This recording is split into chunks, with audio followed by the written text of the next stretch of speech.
Second reading of the Rare Cancers Bill, Baroness Elliott of Whitburn Bay.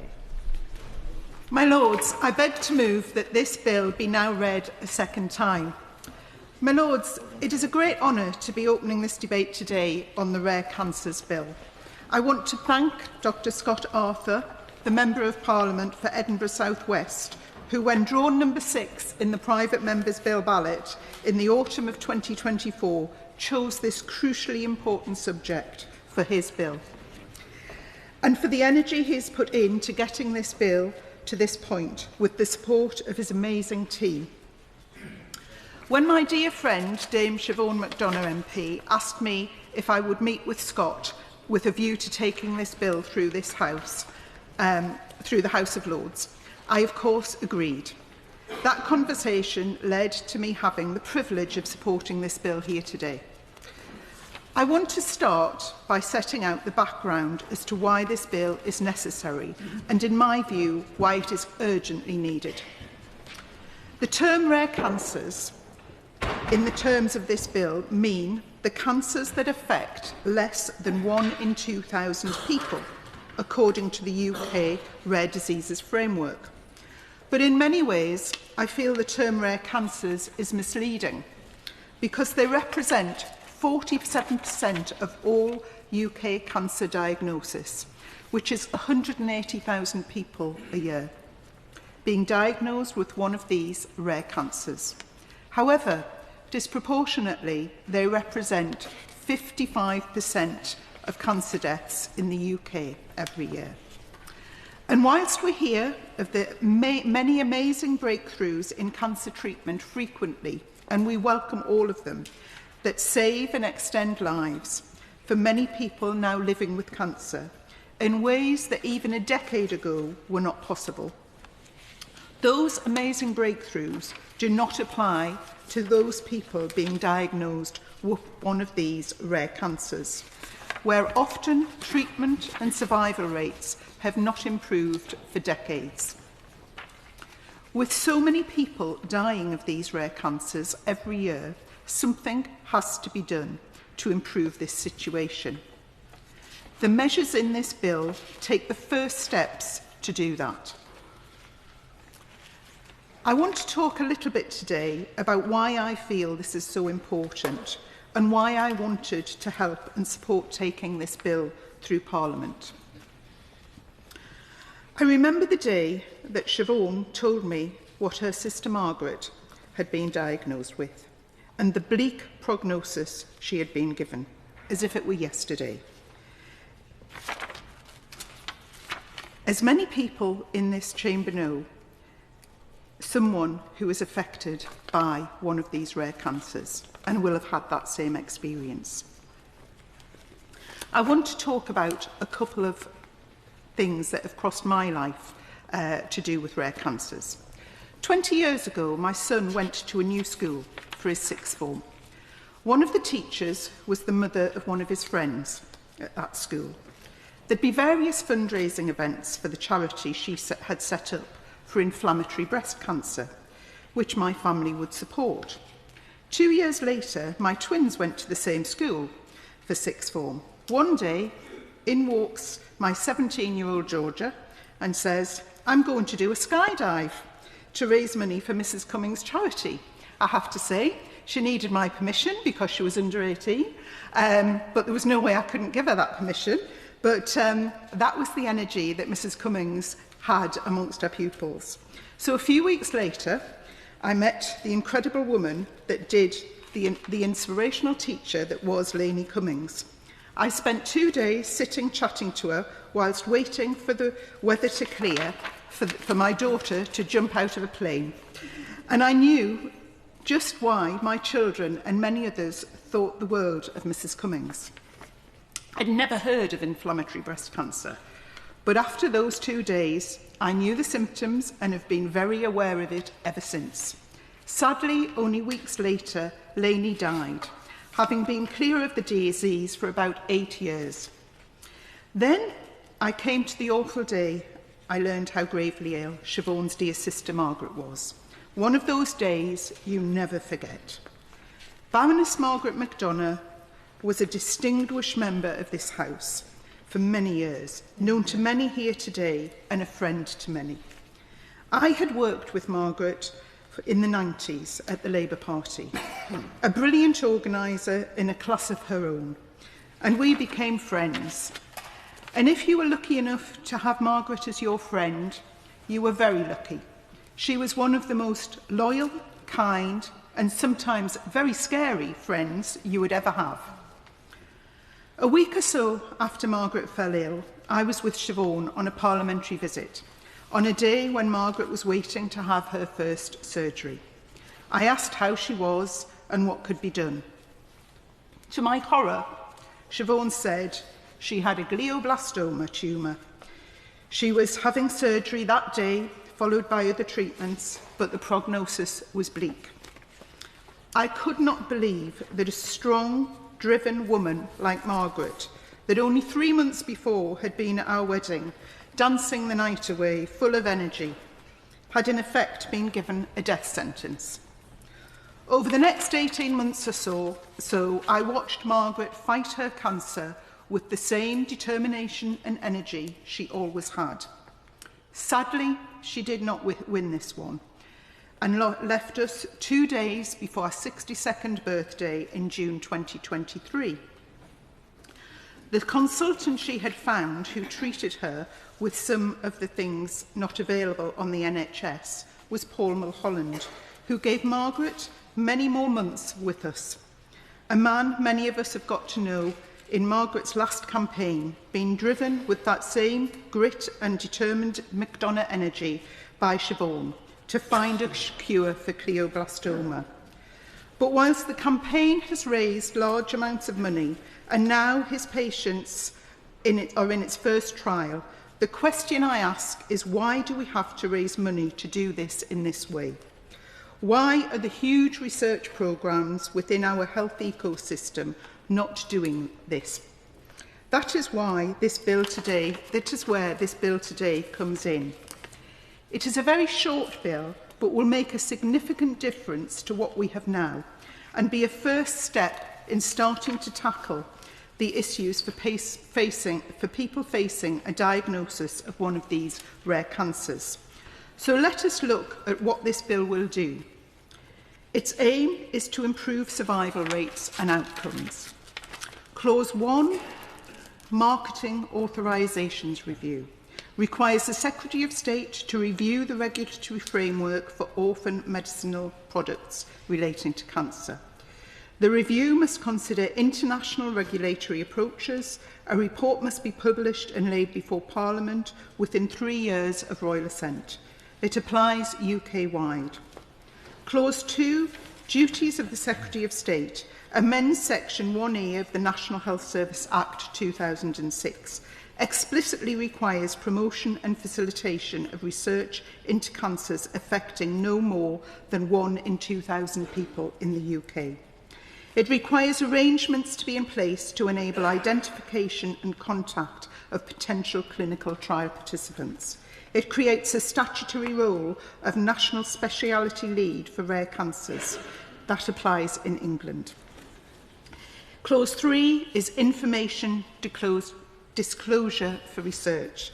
Amends the Health and Social Care Act 2012 to allow NHS England to disclose information where necessary to facilitate clinical trials into rare cancers and explicitly subject to existing data protection legislation and safeguards.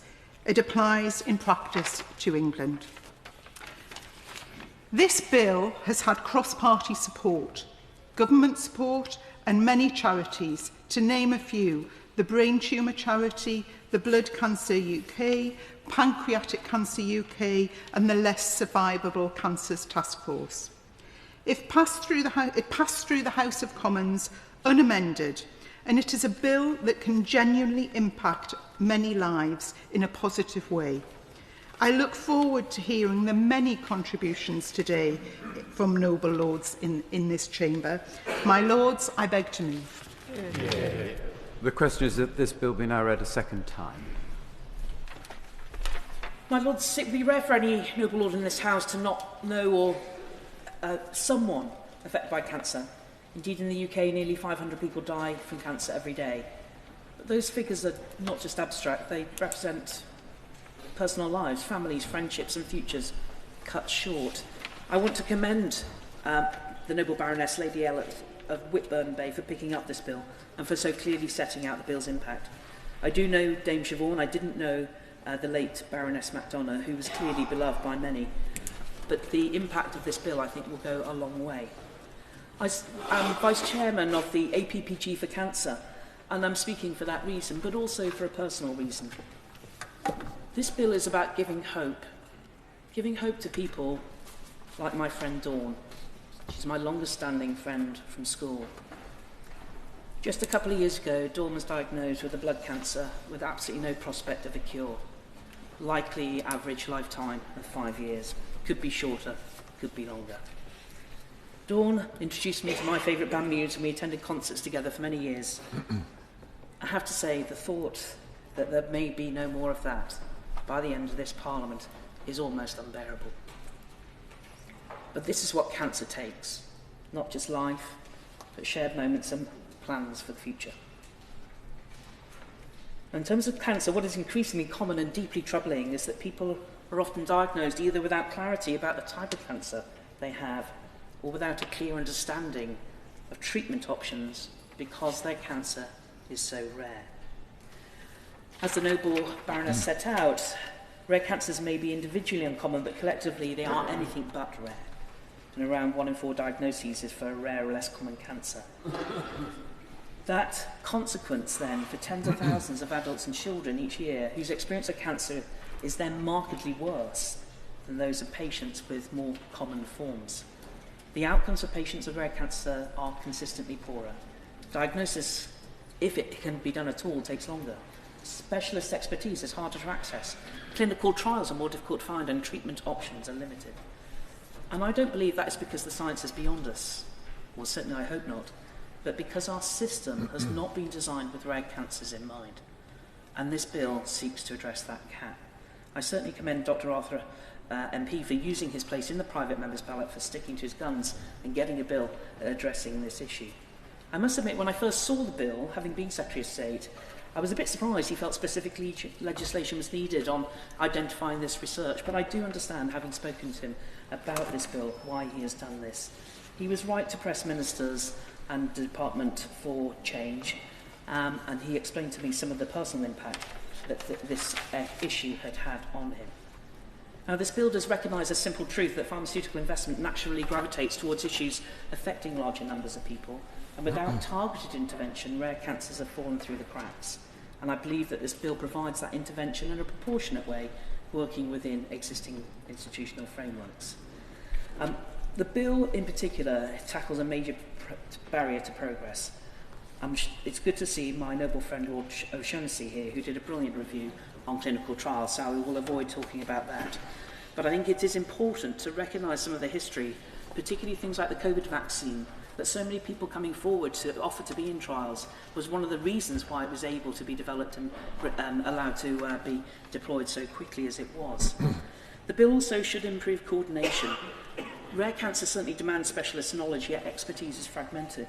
And therefore, the creation of a national specialty lead for rare cancers will provide that strategic oversight, promote best practice and bring together, I hope, research data and clinical insight that are currently too often siloed. It'd be great to understand if the government has yet identified who that special lead might be.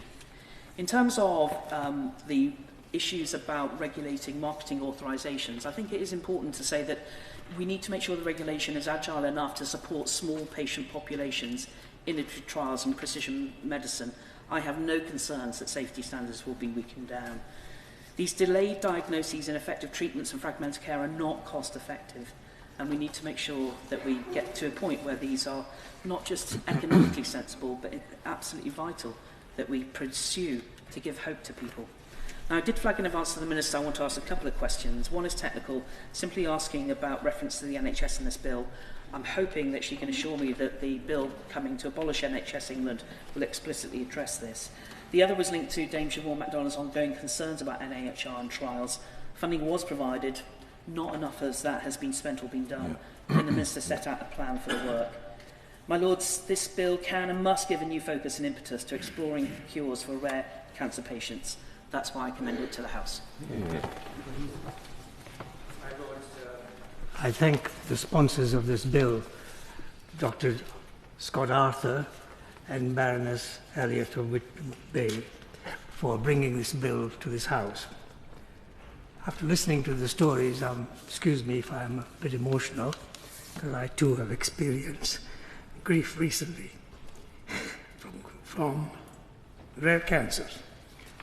My Lords, I support this bill strongly, and I hope we will give it swift passage, unamended, through this House, so it can be on the statute book.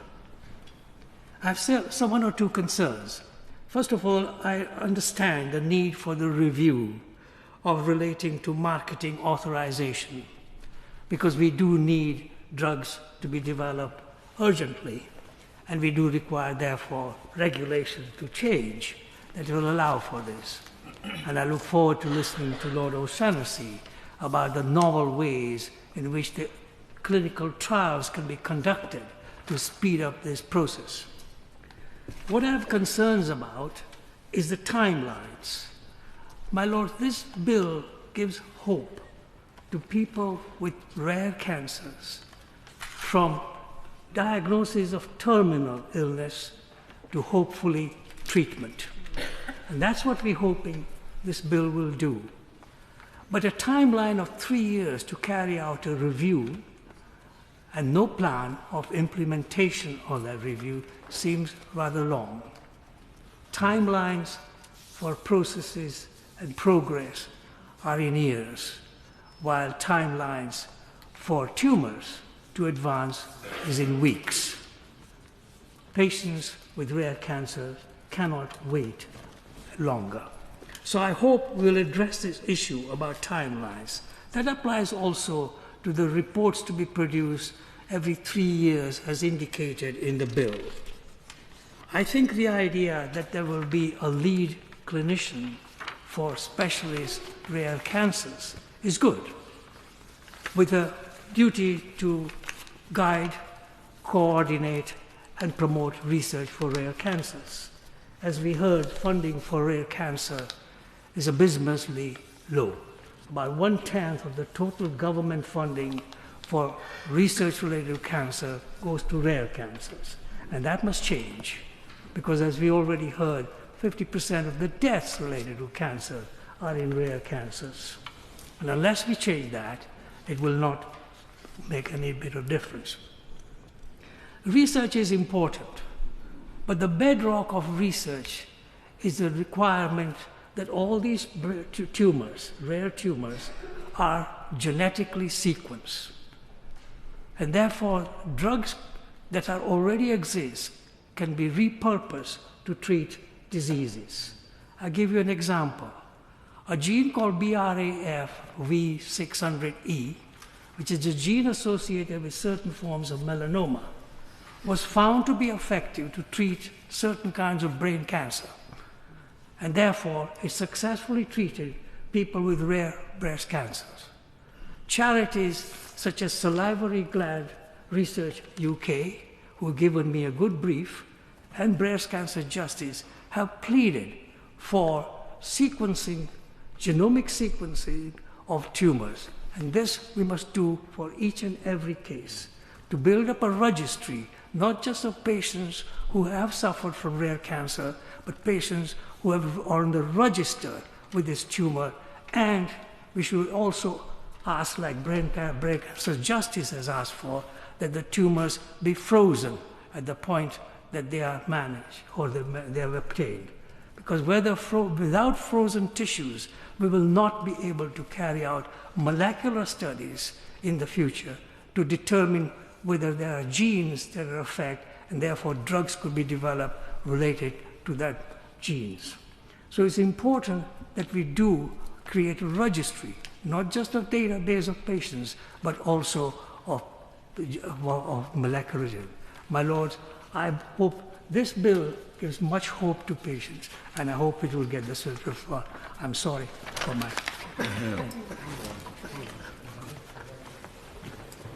My Lords, before beginning, I'd just like to draw attention to my register of interest, particularly involvement with Cambridge University Health Partners, Newmarket Strategy and Health Data Research UK, and in particular as a patron and advisor of the Tessa Jowell Brain Cancer Mission, of which more shortly. I would like to congratulate Baroness Elliott on bringing this bill to this House, and to Scott Arthur, of course, for introducing it in the other place. This House has an excellent and long-standing record in promoting innovation in care and research in cancer. The Noble Lady has already talked about and referenced the campaigning by a sadly departed friend, Baroness McDonough. We can think back even further to the Medical Innovation Bill introduced by Lord Saatchi under not dissimilar circumstances. But today I would like to pay tribute to and to encourage us to learn from the example of another dear friend, departed friend sadly of this House, which is Baroness Jowell, or Tessa as everyone knew her. 8 years ago this month, and only months before her own untimely death from a not-so-rare, unfortunately, cancer, glioblastoma, Tessa inspired this House in this country to do more. She wanted us to give the word that both my noble friend Baroness Coffey and the noble Lord Patel have already mentioned, which is hope. Hope to patients, hope to their families. When she finished, it was an extremely emotional event. Those who were there will remember. The House rose and rightly applauded, in itself a highly unusual but absolutely deserved a response. And it was my privilege to respond on behalf of the government that day. We were able to make a number of commitments to move forward. She, of course, in a very typical way, wasn't just talking about her cancer, but all cancers. And we did, therefore, immediately afterwards, bring together all the parties in the brain cancer space, charities, NHS England, and IHR and others. And the Brain Cancer Mission was born in her name and in tribute to her. Whether those are rare cancers or not, GBM is sadly quite common. Others, like medulloblastoma, are incredibly rare. But they all suffer from the same kind of problems when it comes to treatment and research. The aims of the Brain Cancer Mission to improve the quality and equity of care, to strengthen workforces, and to accelerate research, development and innovation. And I'm delighted to say, thanks to the leadership of so many people, the charities that have been involved, the team and others, it is doing and has done amazing things. It supported 32 hospitals to improve the quality of that care. 14 centres of excellence in neuro-oncology for adults and 11 for children. A fellows programme that's supporting hundreds of researchers. An academy that has trained over 1,500 neuro-oncology staff of every kind. The largest data set for neuro-oncology ever established. And in conjunction with the Brain Tumour Research Charity and the creation of a novel therapeutic accelerator. But sadly, my lords, there is so much more to do. Brain cancer is the biggest cancer cause of death for children and indeed for adults under 40. Take GBM, for example. Late diagnosis, 12 to 18 month prognosis, and only 5% of people surviving more than 5 years. These statistics are repeated over and over for all brain tumours, but all rare cancers too. And the standard treatments are unchanged for decades. That is why this bill is so important. And I want to just speak quickly to the 3 clauses within it. The first is around marketing authorisations, which Noble Lord Patel has already mentioned. The MHRA has made some progress through what it calls its international recognition procedure, but we need to go further and faster, and I'm looking forward to hearing from the Minister about what is happening in that regard to make sure we can accelerate those innovative treatments through to patients. Clause 2 talks about a duty to support research. At that dispatch box 8 years ago, I made a promise that we would spend £40 million of NIHR money on brain tumour research, and we have not yet. The NIHR has been a willing partner, but we are not supporting that research to the degree we should yet, and I'm looking forward again to hearing how that commitment, and well beyond for other cancers too, will be met from the Noble Lady, the Minister. And then finally on data, Clause 3. The Noble Lord Freiberg introduced a debate on this some years ago, and that in itself is a whole other subject which we could talk about. But I strongly commend the recommendations around this, the clause. It reflects the recommendations made in my own review of clinical trials, and we need to go further. Patients would be amazed to find out that their data is not being used to find trials for them. And that is where the public is, and the law needs to catch up. So I want to end, my Lord, by just thanking again the Noble Lady for introducing the bill, and to remind us that Tessa invited us to approach the fight against cancer not with fear, but with courage and compassion, and I think that is what this bill exemplifies.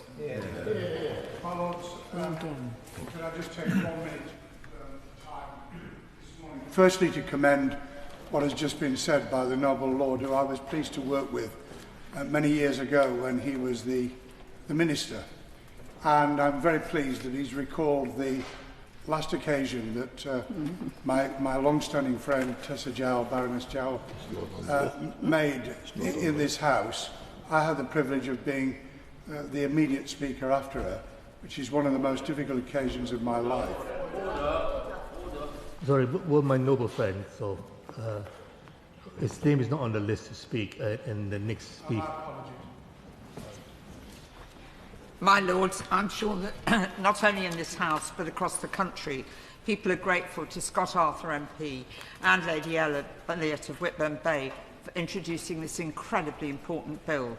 I should declare my working life has been in palliative care, and I've looked after many children and adults with rare cancers, some very close to me and some in my family. Often they seem to have missed out on the research agendas at an early stage, yet they are all incredibly generous, saying they know a study may not help them, but it will help others. In the 1970s, I worked in a paediatric oncology unit as the early MRC trials were conducted for children with leukemia. The prognosis was appalling, but because of the huge trials, the outcome is completely different today. This week I met a young man, Lewis, who described the intensive chemotherapy he endured, which is very novel and complex, as brutal, but he knew that without that research of previous years, he would not be alive and well today. Ocular melanoma illustrates why this bill is so urgently needed. These patients are often very young, and the primary treatment is to try to cure the malignancy, but that's not always successful. Once liver metastases occur, the standard NHS treatments available have remarkably poor outcomes and only have an effect in a small genetic subgroup, extending life expectancy by under 6 months. 60% of patients with metastatic uveal melanoma have no approved treatments available to them, which are specific to their disease. They rely on other drugs developed in skin cancer, a completely different disease, which have limited, if any, benefit. For 25 years, novel management of the cancer through percutaneous hepatic perfusion with melphalan chemotherapy, commonly known as chemosaturation, has been researched.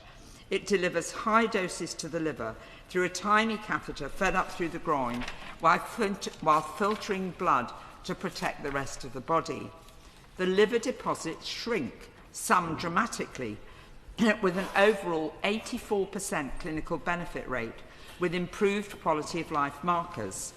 2 UK centres, Southampton and Manchester, undertake this and are researching it. Survival improvement of, on average, over 20 months. These are results that mean that it's funded in the USA, Germany and several other European countries, but not here. Patients are having to crowdfund to have this treatment, which extends their lives significantly. This is a very rare cancer. Generating the level of evidence required to submit to NICE has been difficult, and funding is not available. Research is essential.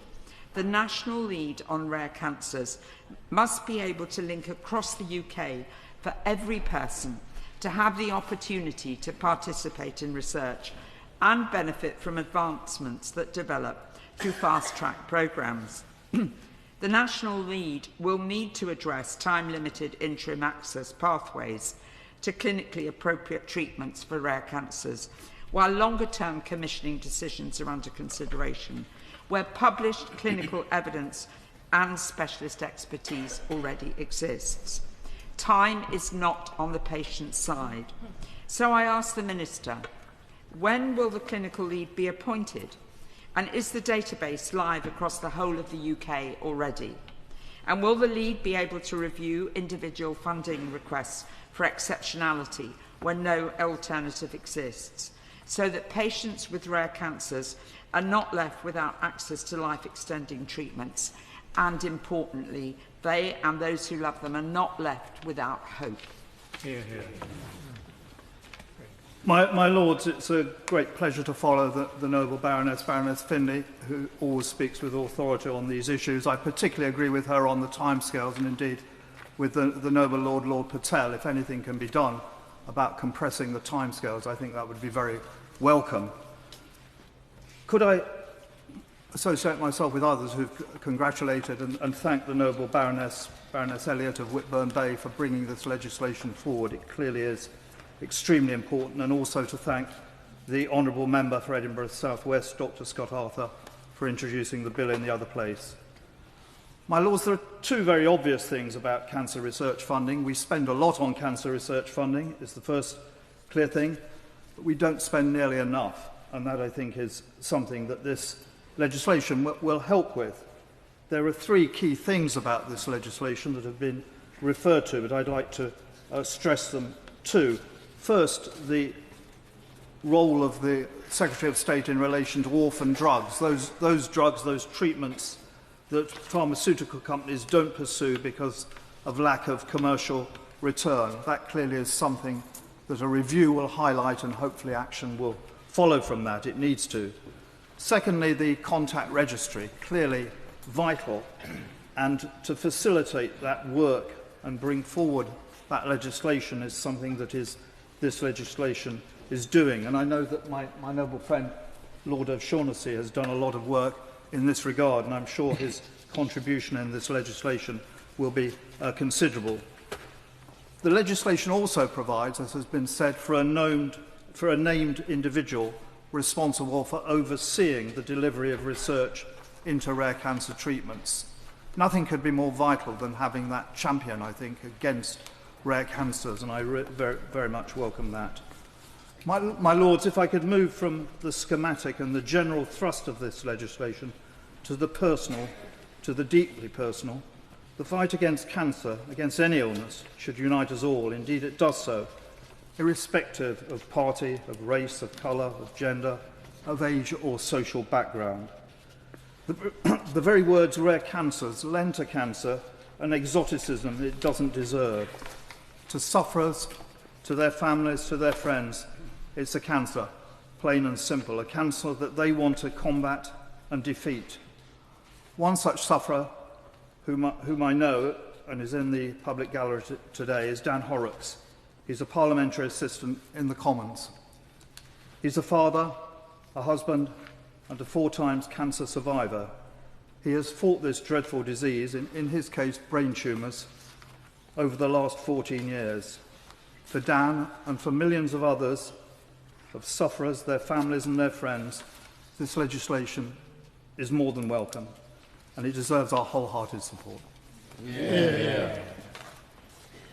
My Lords, I am absolutely delighted to take part in this second reading debate, and I must say that already, and we're only a third of the way through the speakers list, this has been a very moving but also an extremely well-informed, very interesting and expert debate. So perhaps the House of Lords at its best. I really do want to congratulate my noble friend for bringing forward this private members bill and also speaking so eloquently and personally about why she's doing this. So congratulations. We've already heard that rare cancers do have often lower survival rates. And this, of course, when you look at the numbers of people being diagnosed with rare cancers, as noble lords have already said, rare is kind of gives the wrong impression, because we do hear that it's around about 52–55% of all cancer deaths can be attributed to these rare cancers. My Lord's acute myeloid leukemia, AML for example, has a 5-year survival of just 22%, and almost 80% of those who are diagnosed with AML today will not be alive in 5 years' time. And that just feels such a tough diagnosis. Only half will survive beyond 6 months. I want to pay tribute also in my short remarks to the work that the charities do across the sector. Charities that often have no staff, are peopled by those with direct experience of loss, of the cancer type itself, of dealing with real challenges in access to treatments. And these charities often come together in the organisation Cancer 54 that I'm president of. They have long been calling for more investment into research into rare and less common cancers. And they do this, as we've heard already, because research is absolutely key for transforming survival rates. These cancers are diverse and complex and affect a large patient population, yes, but as we've already heard so eloquently from Lord Patel, that research is difficult in rare cancers. Populations of uniquely sequenced types of cancer are very small. So it's extremely difficult. And so ideas like the Nobel Lord presents around sequencing, around repurposing, all of these progress through a greater attention and more funding for research, which this bill aims to deliver, will really further incentivise research and investment in treatment of rare cancer types. So, my Lords, I'm particularly interested in the idea that the provision in the bill to appoint a national lead for rare cancers to ensure that patients are offered participation, for example, in relevant clinical trials. Far too often, my Lords, patients diagnosed with a rare cancer are not offered the opportunity to take part in trials. Cancer 52 did a survey recently of 1,400 patients and found that 82% were not offered the opportunity to participate in a clinical trial. And a Leukemia UK research survey echoed this sentiment, finding that half of all leukemia patients were not given the opportunity to participate in a trial. So I support the measures in this bill. I support the need to create focus on rare cancers, on orphan medicines and so on. And I really look forward to hearing from the Minister an update for the House on the work being done by the government through the development of plans like the Cancer Plan, on what the government is doing to tackle the real challenges of access for patients with rare cancers. Well, it's a great pleasure to follow the Noble Lady in her contribution this morning.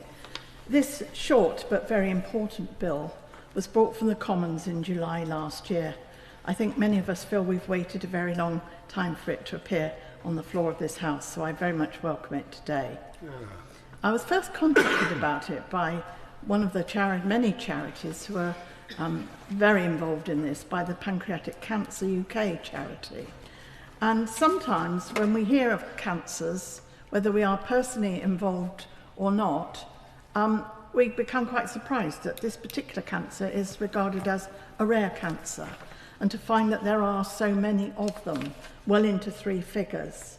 And it, as we've already heard from Baroness Ellis, that this cancer is a result of 47% of cancers diagnosed each year are for rare or less common cancers.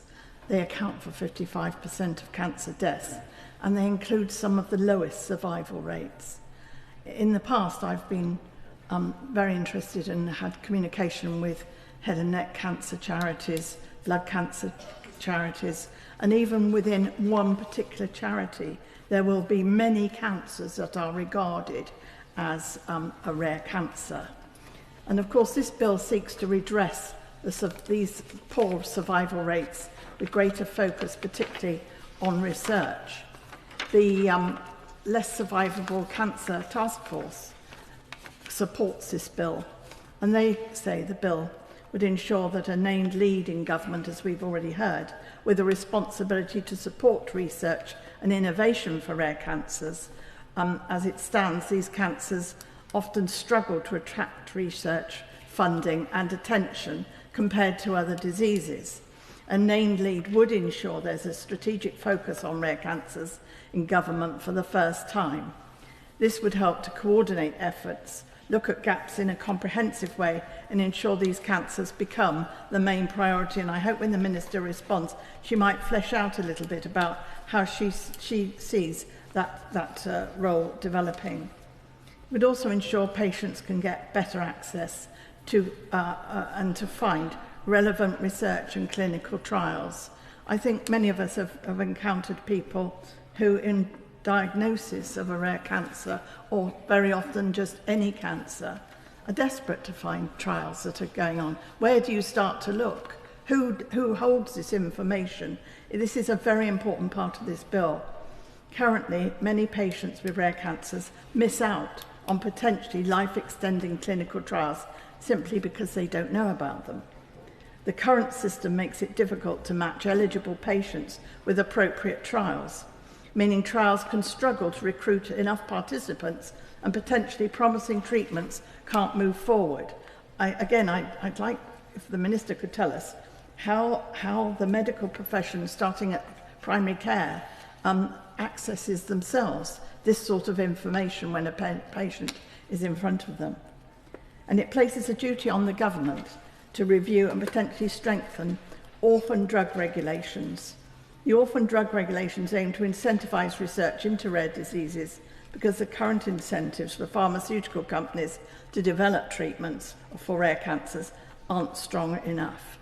Now, my Lords, I congratulate the sponsors of both of the bill in both houses, Dr. Scott Arthur, MP, and of course Baroness Elliott of Whitburn Bay, who brought this to the Chamber this morning in such a lucid way. And I hope I'm not being optimistic in saying to the government, private members' bills never succeed unless government supports them. We all know that. I do hope the Minister's going to support this one. My Lord, it's a very great pleasure to follow the noble lady Baroness Browning. In so doing, congratulate the noble lady Baroness Elliott of Whitburn Bay for the very thoughtful way in which she's introduced this important bill. I must remind noble lords of my own registered interests as Chairman of King's Health Partners, Chairman of UK Biobank and Chairman of the Office for the Strategic Coordination of Health Research. My Lords, we have heard that rare and less common cancers represent a substantial burden of disease. Some 47% of diagnoses, some 55% of deaths.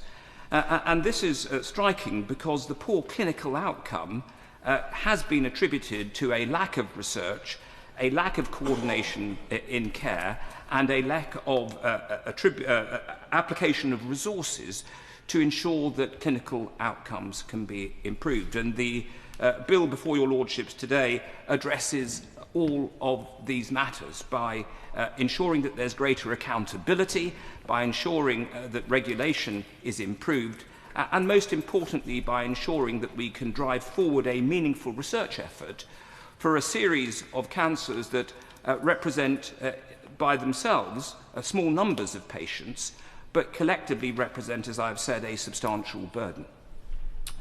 I think it's very important, and indeed we've heard this morning, that the appointment of a national specialty lead for rare cancers is achieved quickly. We've seen in other areas and domains of clinical practice the impressive results achieved through the appointment of such leadership. For instance, in the appointment of a national specialty lead for cardiovascular disease some 20 years ago was attended by a substantial reduction in cardiovascular mortality. We've also seen the impact that such individuals can have on the research agenda. Regulation is vitally important in incentivising innovation. And numerous reviews and assessments have determined that in many areas our regulation is wanting. In this area, the regulation has the potential for a substantial negative impact on innovation, and it is innovative therapies that are going to improve clinical outcomes. So review of regulation is critically important, and I share the view of the noble Lord, my noble friend Lord Patel, that this 3-year window for delivery of that particular review of the regulatory framework appears far too long and maybe should be addressed by His Majesty's government. The final part of this bill is to enhance and promote the research effort. This is critically important. The mandate that the National Institute for Health Research, as part of its Part of Research initiative, establishes special opportunities for registers for rare cancers is critically important. But beyond that, as we've heard from my noble friend Lord Patel, it is important that we go beyond just knowing where the patients are and providing patients with the opportunity to participate in clinical research. The registers should go beyond and provide the opportunity for appropriate genotyping and phenotyping of rare cancers as a resource to drive future research effort. And in this regard, the sharing of data within the NHS for research purposes is critically important. We saw the benefits of that during COVID when the Secretary of State issued a COPI notice which allowed for the sharing of primary care data with UK Biobank and allowed researchers, therefore, to use that important resource to identify many treatment options and a better understanding of COVID-19. The sharing of data that will be facilitated as part of this bill is probably one of the most important elements that will drive forward the opportunity for improving clinical outcomes for those suffering from rare cancers. Lords, it's a bit frightening for me as a layman to follow the noble Lord Lorca Carr, one of Britain's top professors of surgery. And I congratulate the noble lady Baroness Elliot of Whitley Bay on introducing a small but important bill. And I rise to support it since I had a couple of run-ins with cancer in the past, and so far I'm outrunning it. I had my first cancer at the age of 32, 2 years after being elected to the House of Commons. That was a bit scary, I must tell you, but the excellent doctors at the then Westminster Hospital, just round the corner, fixed that. My Yorkshire whip visited me and said, in that proper style I admire in whips, "Eh, lad, you better not die in us, we can't afford another by-election." Now, however, I'm particularly grateful to the brilliant men and women of the Royal Marsden who chopped out some nasty bits 6 years ago. It was not rare cancer, quite common in fact, but kills 18,000 people per annum in the UK. Now, before looking at this bill properly, my lords, I'd assume there would be a dozen or so rare cancers, but I'm shocked to discover there are over 230 different ones affecting all ages and every part of the body. Diagnosis of rare cancers can be very difficult, leading to delays, and a lot of research information is often limited to common cancers. My lords, in the time available, I will concentrate on Clause 2 of the bill. Science is moving at breathtaking speed, and one of the fastest innovative cancer centres in the world is the Royal Marsden Hospital in Fulham. The Marsden and its partner, the Institute of Cancer Research, are translating precision diagnostics, early-phase drug development, immunotherapeutics, advanced cellular and gene therapies, and AI-driven imaging and data science into patient care. Techniques that redefine what radical treatment for rare cancer means today. Now, the Royal Marsden Foundation, NHS Foundation Trust, in partnership with the Institute of Cancer Research, is widely recognised as the leading expert and one of the top specialist cancer centres in the UK and in the top 4 worldwide for the diagnosis, treatment and research of rare cancers. Now, when we get to committee stage, I would ideally like to amend Clause 2 to say that we do not want to appoint a person to be known as the National Speciality Lead for Rare Cancers, since I don't think there's a single person capable of undertaking that task. However, the Royal Marsden's record makes it uniquely qualified to lead this national effort. My lords, it's astonishing what breakthroughs they are making. There are active programmes at the Royal Marsden's National Institute Health and Care Research Centre, and it's the only one in the Marsden's, the only one in the country to have that, to be nominated for it. And they're translating discoveries from the test bench into the bedside care, right across 8 translational themes. Now, the Royal Marsden, as I say, is noted as Europe's largest cancer centre, whose expertise is enhanced by over 2,500 cancer specialists who collaborate in weekly multidisciplinary team meetings, and they develop personalised treatment plans. My lords, they were the first hospital in the UK to use the amazing Da Vinci robot with 4 arms, which are with microsurgical tools at the end, and they can get into the small cancer bits surgeons' big hands cannot get into. My lords, if you want to see something amazing, Google search Da Vinci robot and look at the demo. A grape is cut in half, and this robot stitches the grape together again without tearing the skin. That's why when they gave me a choice, I said, I'll have the robot operating on me, please. And they did it quite successfully. My Lords, the Marsden Hospital Sarcoma Unit is one of the largest in Europe and a world leader in sarcoma research and treatment. And that's one, as the Noble Lords, surgeons present will say, that's one of the many rare cancers the Marsden specialises in. In closing, my Lords, the Bill's measures, especially a careful review of orphan medicinal product authorisations, as in Clause 1, will protect the incentives that turn radical science into real cures. And putting it simply, my Lords, if we want this bill to work, then appointing the Royal Marsden as a speciality lead will give the UK the leadership, infrastructure and reach required to make the aims of the bill a reality. My Lords, I would like to begin by thanking the Honourable Member for Edinburgh South West for first introducing this bill in the House of Commons, and Baroness Elliott of Whitburn Bay for bringing it to the House today. Whilst I have campaigned extensively on prostate cancer, which is the most common cancer in England, it is important that all cancer patients get the treatment they need. And taken as a whole, rare and less common cancers account for nearly half of all cancer diagnoses in the UK today, as we've heard from a number of Noble Lords already. Today, I will focus on two key areas: regulation and research. The MHRA is a highly respected regulator with patient safety rightly at its core. However, rare cancers pose unique regulatory challenges that cannot always be addressed using the same evidentiary standards designed for common conditions. Patient populations are small and often geographically dispersed. Randomised control trials may be impractical, and real-world evidence and international data become even more important. The review of marketing authorisations for orphan drugs is therefore welcome, and it is important that we examine how much flexibility exists within the system to support innovation, including greater use of adaptive licensing, conditional approvals or rolling evidence models, better aligning with other jurisdictions so that data from international trials can be used here, ensuring a clear pathway for early dialogue between researchers, clinicians, regulators and patient groups so that trials are rigorous and feasible, and that ultimately life-saving and extending treatments can be approved as quickly as possible. There are also challenges around research design. Traditional models of cancer research have delivered huge progress, but they are not always well suited to rare cancers, as we've heard today. By definition, rare cancers have smaller patient cohorts, meaning limited recruitment opportunities. Data may be less robust due to the smaller sample size, and the commercial market for treatments may be less attractive to investors.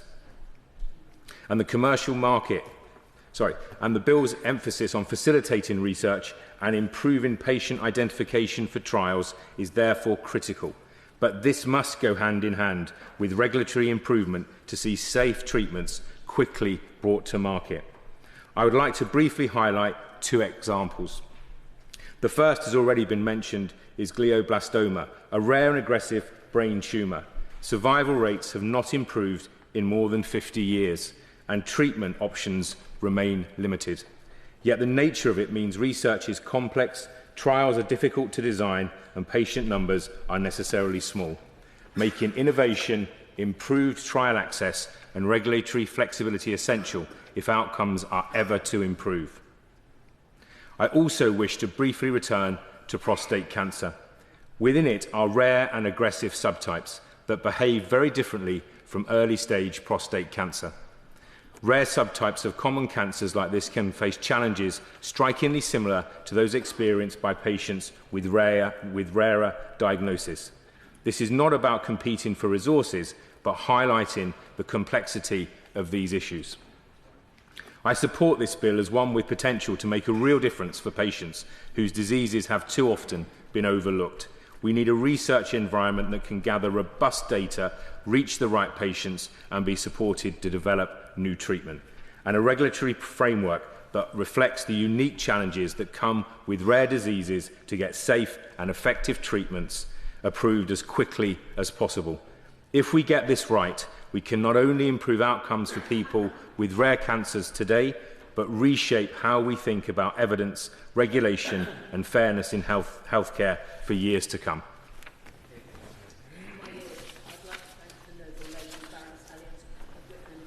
for bringing this bill to your Lordship's chamber today, and also pay tribute to two members of our Lordship's chamber who are no longer with us, Baroness McDonough and Baroness Jowell, who both had a huge impact on my own career. For about the last year, I've been working with Kerry and Frances Menai-Davis and their campaign to highlight the challenges that face families who have a terminally ill child. Their website, It's Never You, clearly highlights many of the issues. Their son, Hugh, had rhabdomyosarcoma, a rare cancer affecting muscles attached to bone, which spread throughout his abdomen. He was diagnosed in late 2020 and passed away in September 2021 at the age of 6 after undergoing intensive treatment, including radiotherapy. His parents described receiving the diagnosis as being thrown into an ice bath, having a concrete weight tied around your feet, and the trauma that they experienced.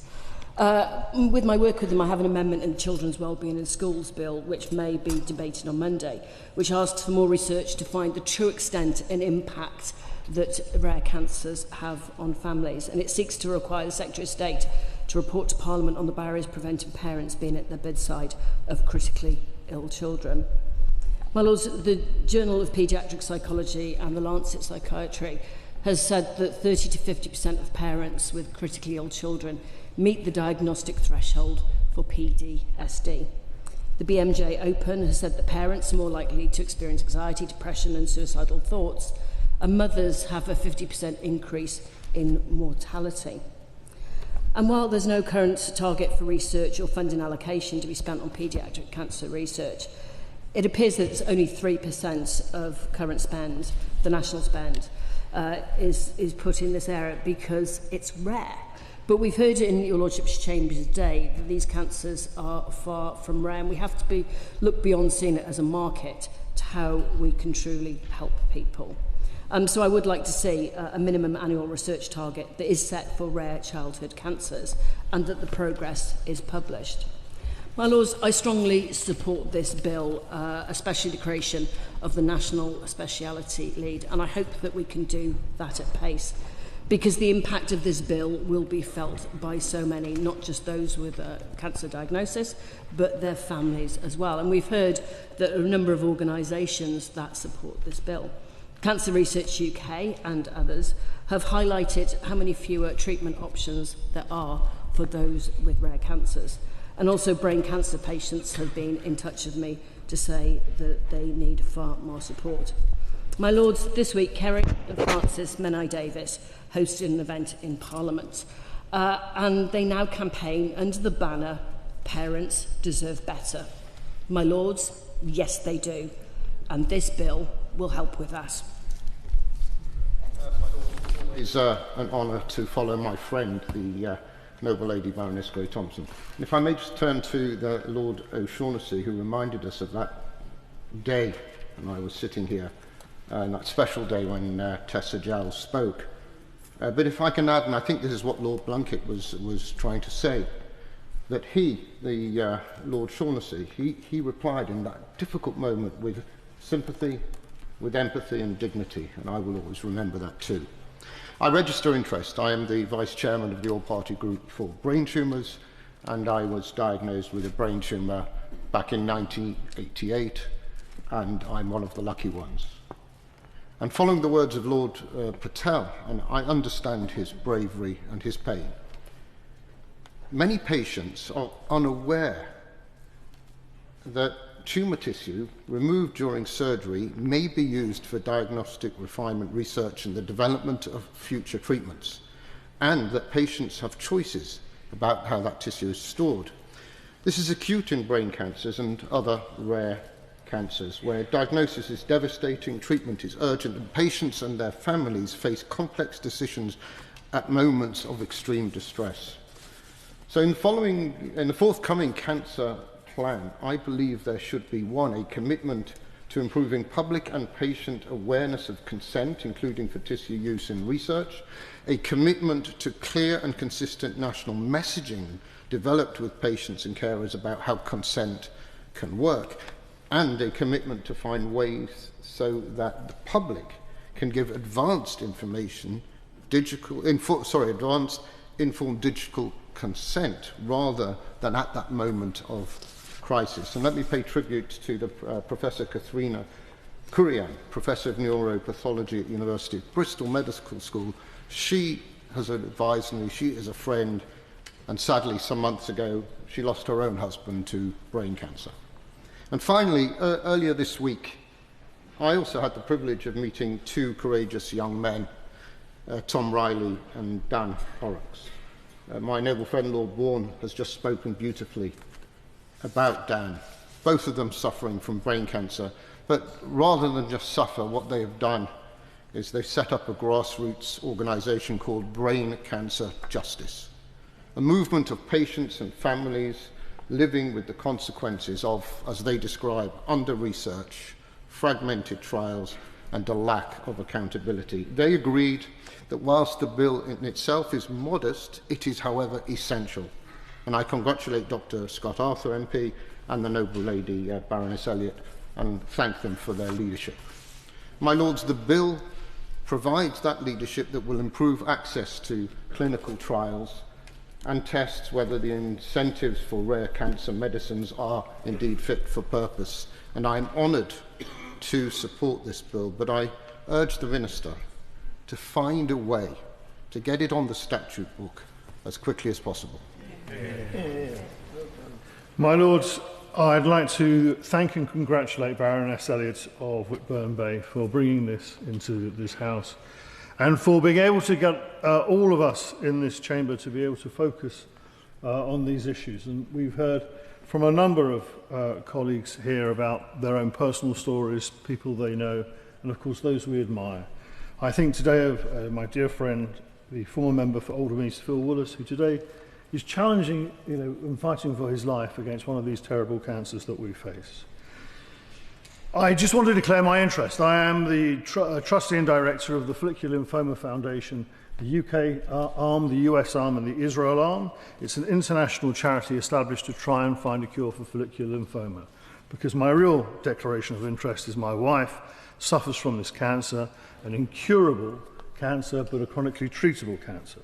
And so she, being the dynamic person that she has, decided, having been convinced by some brilliant researchers here that we were on the cusp of the potential for curative options, to set up a foundation to do so. And we have done so. She was diagnosed in 2016, started treatment in 2018, curtailed during COVID. She's in remission, but it will come back at some point. And I am very pleased to say that a huge amount of progress has been made, and whereas there was only one option for the next line of therapy, there are now a considerable number. The thing that I am disappointed about is that most of those are available outside the UK and not in the UK. So if she's to be treated in the most effective way, it cannot be currently in the UK. I hope that will change by the time her condition comes back, because this is the point that I really want to get across about where we are. The bill raises the importance of research and focuses us on rare cancers. And we do run by some traditional notions that these things are becoming, have inherent difficulties and challenges which are not changing with times. They are. In the case of follicular lymphoma, advances that we can make in the research and the pursuit of a cure will certainly be contributory factors to helping 32 other cancers which have very significant genetic sharing with the condition that we're focusing on. The use of data, other sorts of things, the sorts of stuff that used to make these things really difficult now are reasons why the opportunity in science is so large. And that is why we can really look to the future at this moment as a wonderful moment of opportunity where we can cure some of these cancers, not by, in most cases, one silver bullet, by a variety of treatments and different modalities. And here is why the bill is so essential, and not just the bill, but its support and its commitment by government, is because we are a great country with great clinical practitioners and researchers. The Noble Lord Kekar is a perfect illustration. The Noble Lord Darcy. We have got some of the finest. We've got great institutions.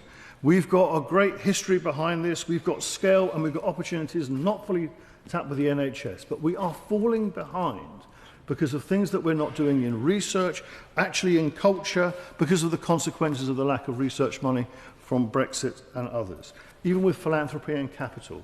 And it is hard for us to apply the money that we could in the UK, and we apply much more money in other places outside that, including countries which have got public policy supporting this, because it is easier to do so, especially in areas of rare cancers. So this is so important to make progress on this. And for someone who is committed to doing as best as we can here, it pains me when we have rounds of funding where we are not giving to the UK.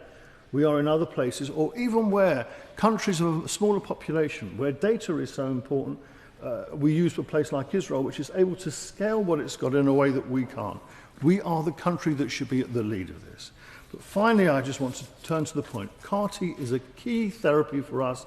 It will be a transformational therapy for so many cancers. And the problem we have in this country is that we are reliant on trials and we are not using it as a treatment.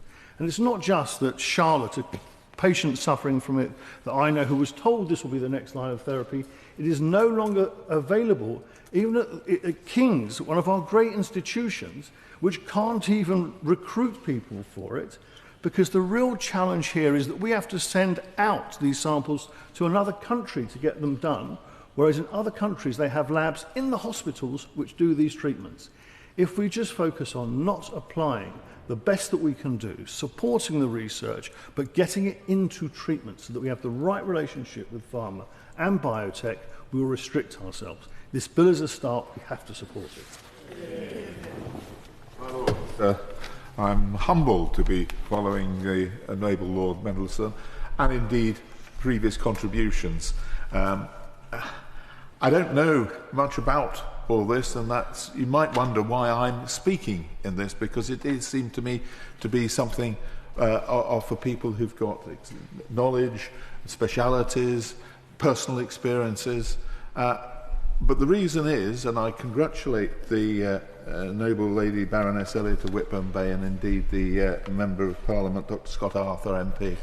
I have had two, I'll say, former constituents. One is Councillor Becky Hagar, who's a former mayor of Hillingdon, who has had, sadly, her husband passed away through this, but she set up the Hillingdon Brain Tumour and Injury Group, and another Hillingdon resident who's been in constant communication with me in such a kind way, considering her son is going through terrible treatment as far as I can see. So I asked her, I said, I'm going to speak in it because I want to give support. I'm not an expert, I just want to know that people have my support. And I asked her, what was the, I said, we've got 4 minutes, and I said, what is the most important thing to say? And she said, appointing a national speciality lead. Advocates, along with Brain Cancer Justice, they want to have this national cancer lead as an essential element of this bill. And talking about brain tumours, but I know there are more, but the complexity of brain tumours. And it's vital, she says, that the government appointee fully understands brain and other rare cancers to prevent them from being overlooked, especially since brain cancer remains the leading cause of cancer-related death among children and people under 40. An immediate nomination and appointment are urgently needed as patients can't afford to wait. This should be a top priority, integrated into the National Cancer Plan. And data shows that while 20% of research funding goes to rare cancers, they account for around 40% of cancer deaths. So given their complexity, brain cancers must not be overlooked when the UK government launches initiatives like the NHS and National Cancer Vaccine Launch Pad. What I would just say to Noble Lords here is that we have to have also awareness campaigns. I think there's the fact that most of these people very often just present to A&E, they just as an emergency. In fact, 40 to 60% of diagnoses are done after presenting to A&E. But what I would say is, and we've heard from other Noble Lords previously and presumably after me, there's two things I would say, is the urgency of this, and I would urge my noble friend not to put any amendments down, no Noble Lord, no noble friend, not to put any amendments down if it makes this go longer than we would like, and we know how it works, we've always seen these private members' bills. And I would say the other thing that comes through plainly is hope. As we've been speaking, no doubt there are people throughout the country who have been just given a very devastating prognosis. As we speak, we don't know where it is. It could be amongst us here, but certainly there will be some.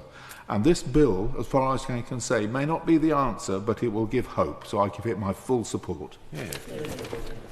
My Lords, I join in thanking the noble Baroness Lady Elliot of Whitburn Bay for introducing this very worthwhile bill which has cross-party support.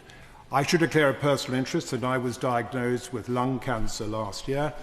It was early-stage lung cancer, and as the noble Lord Ben Catherine said, I was treated with the Da Vinci robot, which was highly successful.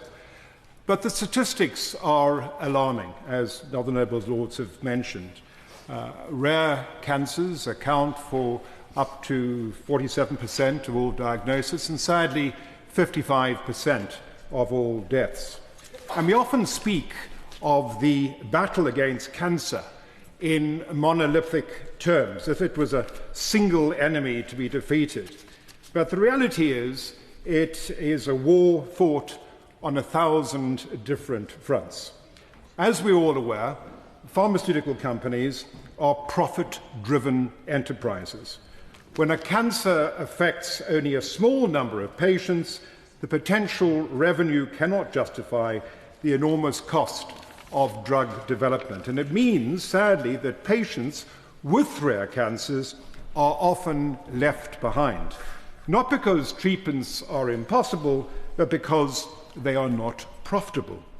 The less survivable cancers, which include many rare cancers, which noble Lord O'Shaughnessy very aptly was describing about the challenges of brain cancer, but it's also pancreatic cancer and liver cancer. They only receive 19% of research funding.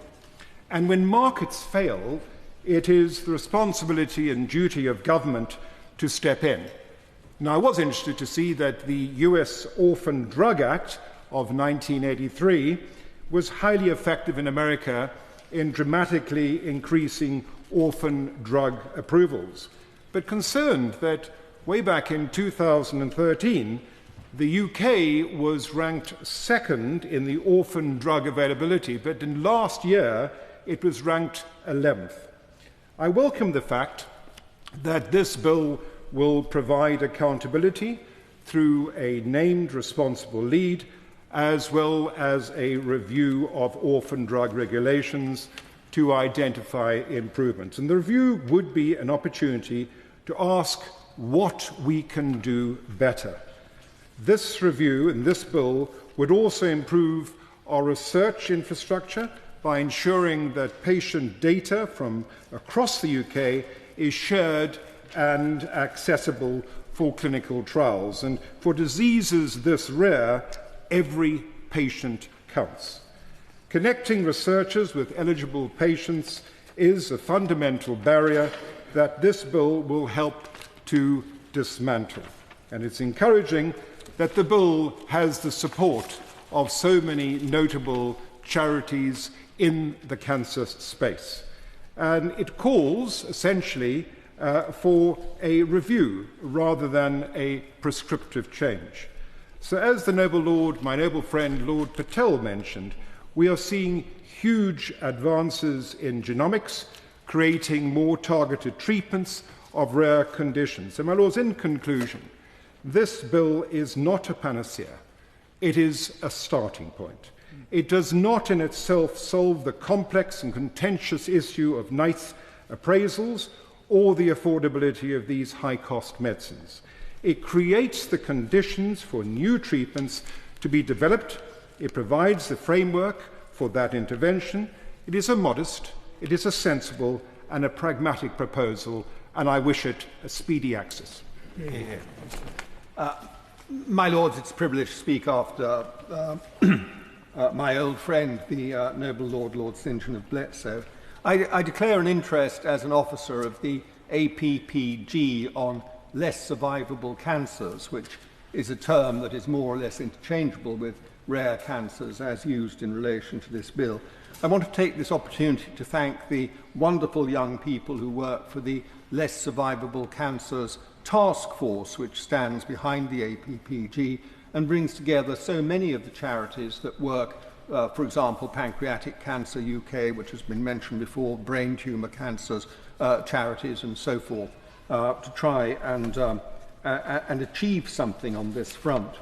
The timing, although we have waited, as my noble friend Lady Browning said, a long time for this second reading, the timing is in fact quite apposite because this is Less Survivable Cancers Awareness Week, and I think we are contributing to that as much as anything else.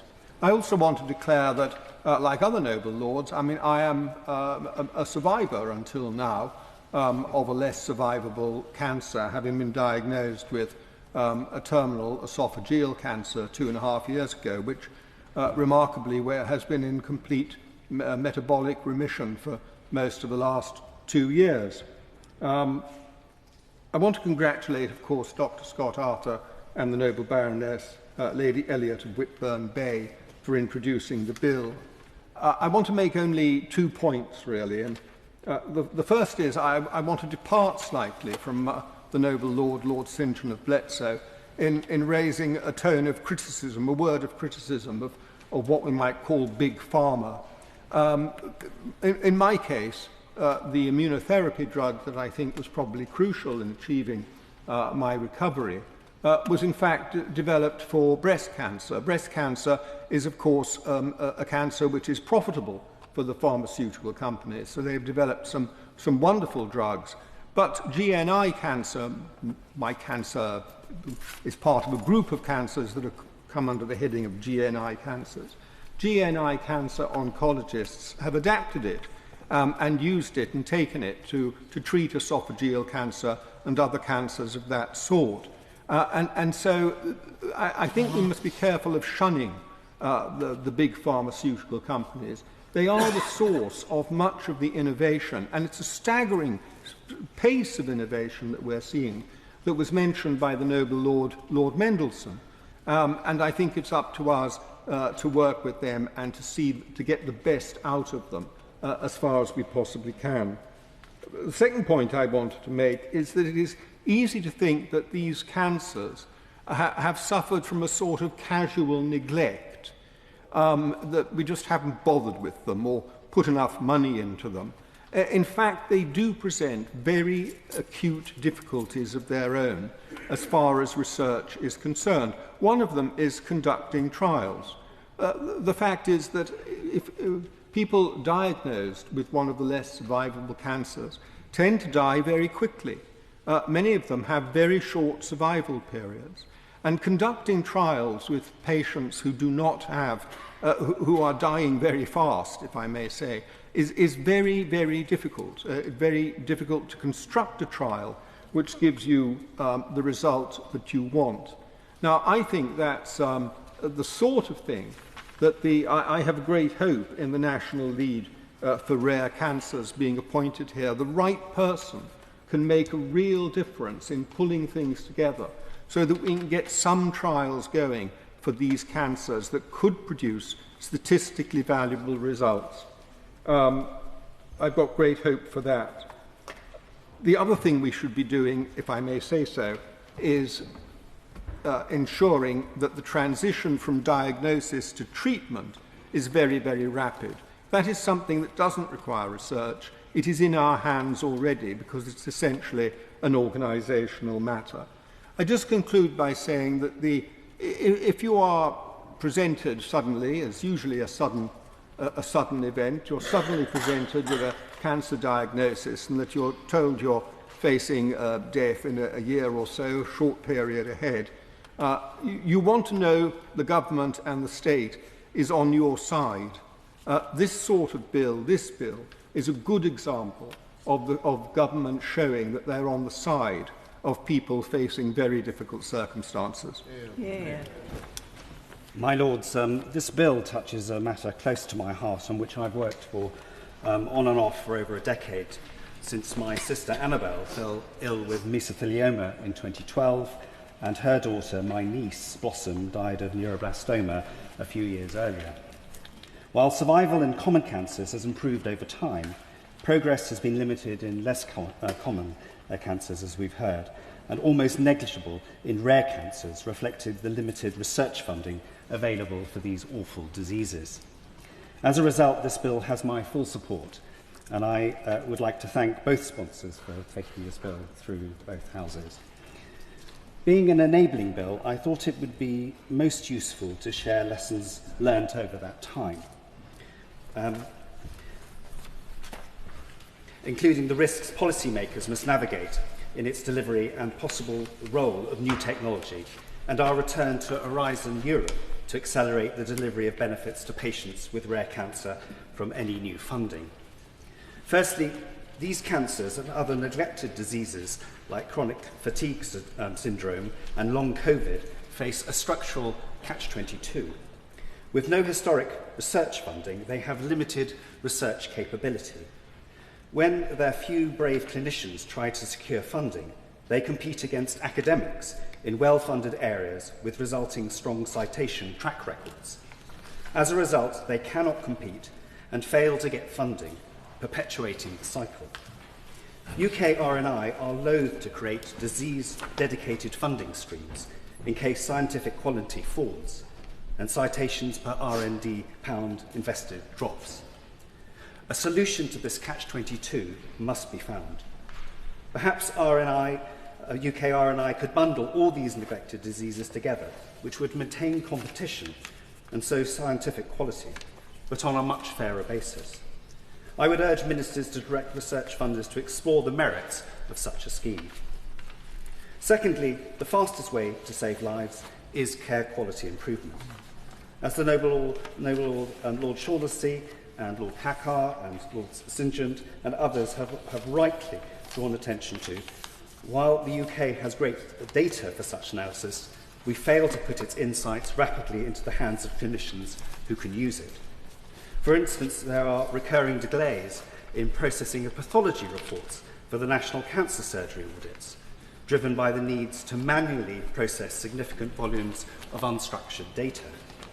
Norway has automated this process, and this seems mostly a matter of appropriate technology deployment.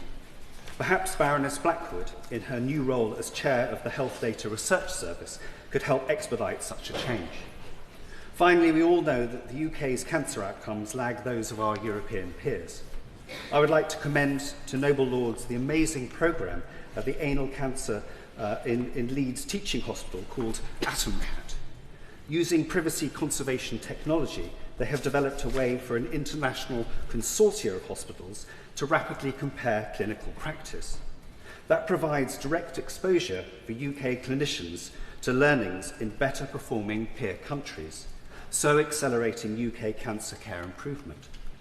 Careful design of the planned investments in health data can allow such safe digital comparison, not only between our four great nations, but with our European peers. Essential scientifically in these cancers given their rarity.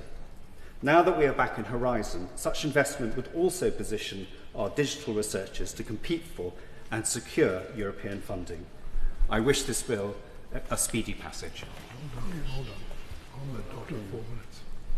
I'd like to apologise to the House for my premature and ill-timed intervention. After 10 years in the House, I need to go back and sharply revise my understanding of procedure. I'm grateful to the House for the opportunity of being able to intervene. I'm emotionally moved today by two things. Firstly, by two of my most long-standing and closest friends, both of whom they're a married couple, both of whom were diagnosed with different cancers in the autumn and are now supporting and caring for themselves. And secondly, by Lord O'Shaughnessy's timely intervention and reminder of the very powerful final speech of my long-standing friend, Baroness Tessa Jowell, in this House. And I would like to thank Lord O'Shaughnessy for his part in carrying that legacy forward and the important concentration on research. I only wanted to do two things. One was to congratulate my noble friend, Baroness Elliott, on taking this forward into hope that in the next 3 months we can get royal assent. But secondly, just to add one point, and that is that rare cancers sometimes morph into being much less rare. And the more we can do to examine those so-called rare cancers, the more likely we are to be able to intervene early and to prevent developments which would otherwise lead to death. And if we can do that, then that early understanding of their development and the ability to be able to save people in the future will be much more likely. In the past, and I'm very grateful for the mention of esophageal cancer this morning, in the past esophageal cancer was a rare cancer. People were sometimes ill-diagnosed, wrongly diagnosed with stomach cancer, but it was relatively rare, no longer sadly. And I'm recalling my very good friend Lord Bob Kerslake, who of course was from and remained in Sheffield, who died from esophageal cancer not so long ago. Today we have the opportunity of turning the spotlight on those rare cancers which affect a very large number of people and in some cases may affect greater numbers in years to come as environmental, societal and dietary changes have their impact. Thank you for the opportunity of intervening. My Lords, first of all I must thank the sponsors of this bill and congratulate Baroness Elliott and when she spoke of breakthroughs, which is very important. As we might expect, we've heard heart-rending stories and personal survivor stories. And we must, when we discuss this bill, remember dear friends and relatives, as many noble lords have said. My Lords, rare cancers make up about 24% of cancers diagnosed in the UK and the EU per year. This also includes children and young people cancers. My reason for speaking today is the delays children and young people with cancer are experiencing when applying for disability benefits, DLA and PIP, that they are entitled to. So my plea to the Minister, adding on to this bill about rare cancers, is to remove the qualifying period to reduce the delays that these people experience. My Lords, is it acceptable for young people with cancer, some of them rare, some of them not rare, to wait 7 months or more to receive their disability benefits? 7 months or more.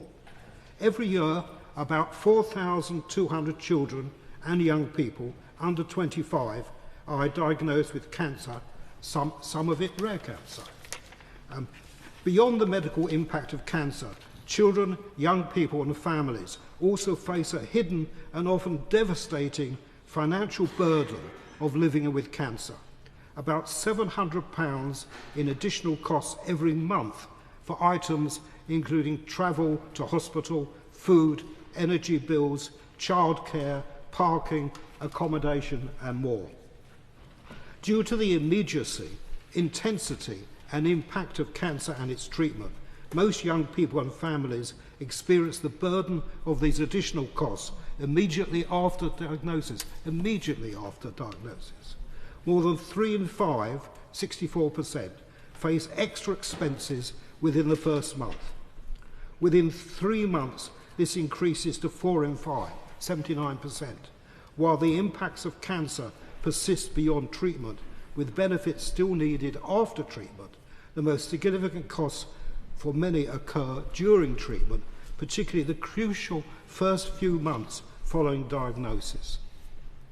My Lords, these sudden unexpected costs are often coupled with significant drops in income of £6,000 a year on average, but for 1 in 3 this could reach £10,000. My Lords, yet the disability benefit system designed to support them with a financial impact is not meeting those needs, especially due to delays, and we've heard many noble peers talk about the delays in receiving their benefits as well as delays in receiving treatment.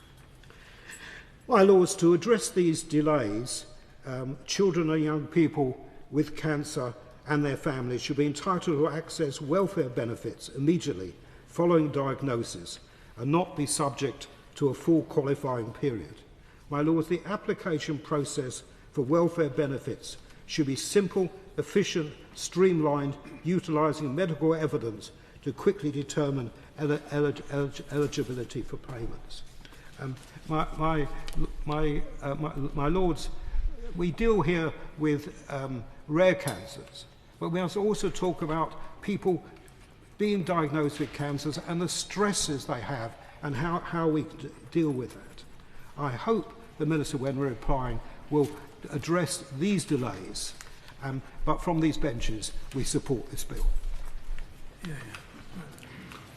My Lords, can I begin by thanking the Noble Baroness Lady Elliot of Whitburn Bay for introducing this bill in such a clear and moving manner, and thank all Noble Lords who spoke in this debate, as well as echoing the sentiments expressed. It is pretty clear that many of your Lordships, if not all who spoke, welcome, and as members in the other place did, do welcome this bill on all benches. And I should also thank Dr. Well, not should, I want to thank Dr. Scott Arthur, who introduced this bill in the other place. If Noble Lords have not already done so, I would strongly encourage them to read the Hansard of the second reading debate in the other place from the 14th of March last year. Just like the debate today, it contained many powerful and personal contributions, sharing the devastating impact on patients and their loved ones.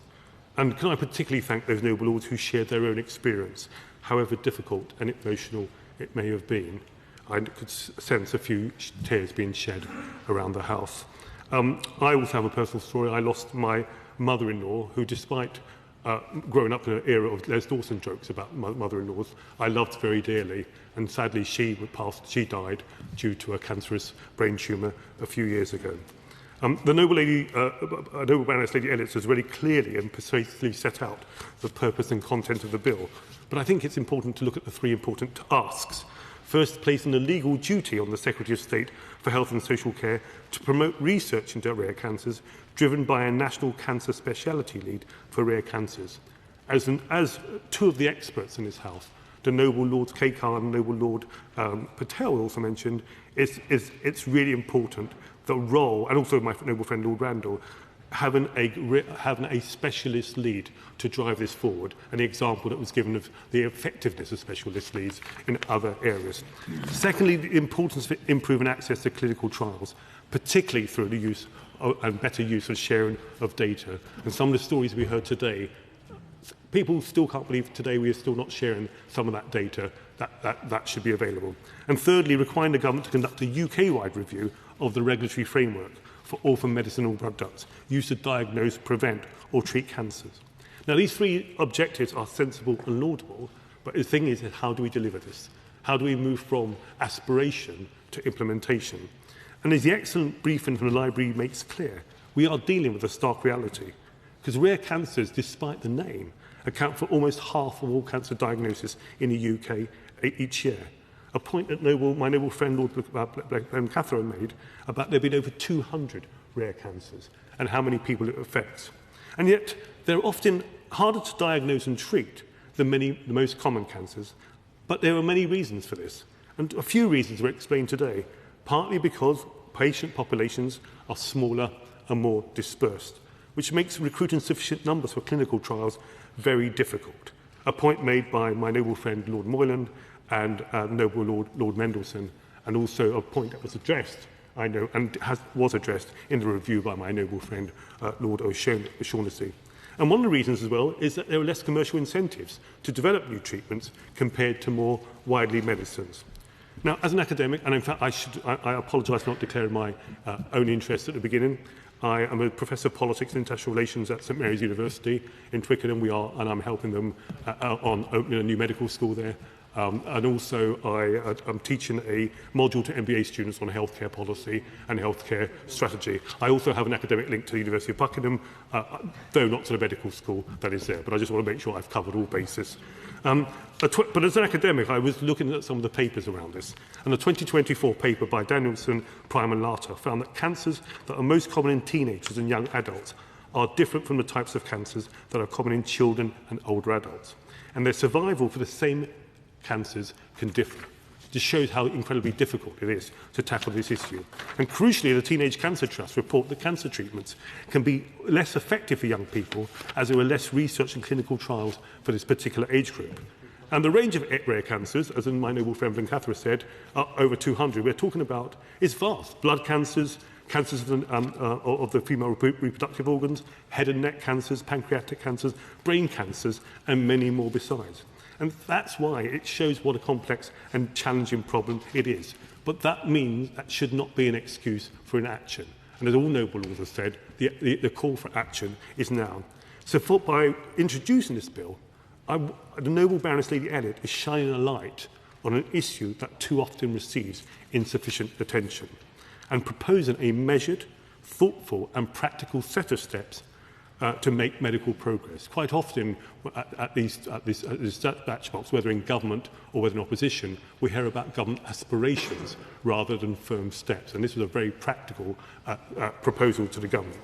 But in discussing progress, my lords, I think we should acknowledge the extraordinary work of all those campaigners and charities who play their role in different ways, some funding, some research, some advocating, some supporting families and loved ones. As the noble Baroness Morgan actually acknowledged. And I thank them for engagement in this bill, but more importantly, for their tireless efforts on behalf of those living with cancers. My lords, while we are supportive of this bill, I think it would be helpful for your lordships to understand both the view of the government and the view of the noble Baroness Lady Elliot on a few issues. So the first issue, and it's raised by a number of noble lords, is the issue of funding. While the bill places an important duty on the Secretary of State to promote research into rare cancers, it does not seek to ring-fence or guarantee specific funding. So could the noble Lady Minister say a little about how the government envisages this duty being reflected in future funding decisions, and how we ensure that the rare cancers do not continue to lose out when resources are allocated? And before that, I must be clear, we understand the challenge of trying to fund all these research. Of course, it will be also interesting to learn the view of the noble Baroness Lady Elliot, if she has a view on this. Secondly, on clinical trials, one of the challenges is that patients and clinicians frequently raise this simple. As my noble friend Baroness Browning said, not all clinicians are aware of all relevant trials, particularly where those trials are highly specialised or geographically distant. So could the noble Lady Minister share the current thinking of the department on what steps could be taken to improve awareness and signpost rare cancer trials, especially for clinicians and patients in rural and remote areas? And related to that, even where new treatments or trials are available, access is often concentrated in a small number of specialist centres. So could the noble Lady Minister comment on the thinking in the department on ways to address these disparities in access so that patients are not disadvantaged simply because of where they live? And turning to the proposed review of the regulatory framework, as many noble lords have said, about the time frame, could it be cut shorter than less than 3 years? And what are the implications of doing that? And also looking at the issue of medicinal products. So while it says 3 years, I just wonder whether the government or even noble Baroness Lady Elliot have any views on whether this 3 years could be shortened, given the urgency that many noble lords have raised. And also, what about the actual proposed review? Would it include consideration of NICE's pricing and appraisal processes? And will it also consider wider societal impact? A debate that we had last week. But so many stakeholders have highlighted the difficulty of balancing affordability with price points while supporting innovation in rare cancers. So it would be really helpful to understand these points. And then finally, while the bill is rightly focused on rare cancers, many of the issues it seeks to address, such as delayed diagnosis, limited research, small patient populations, and the need for specialist care, also affect people living with other rare conditions. So could the noble Lady Minister say a little about how the government is thinking more broadly about rare diseases and whether the lessons learned from this bill might inform wider policy in this area? We've also heard about a few other issues thrown in by other noble lords. One is timelines, the other one is the abolition of the NHS England. I know this was a point raised in the other place. I wonder what the government's thinking is on that issue. My lords, this is a thoughtful and important bill, one which commands broad support across the House and addresses an area of clear and long-standing need. But it does so in a careful and proportionate way. It's a bill that reflects the voices and experiences of patients and families who too often feel overlooked, particularly those affected by rarer and less well-understood cancers. which we should remember, despite the name, accounts for 47% of all cancers.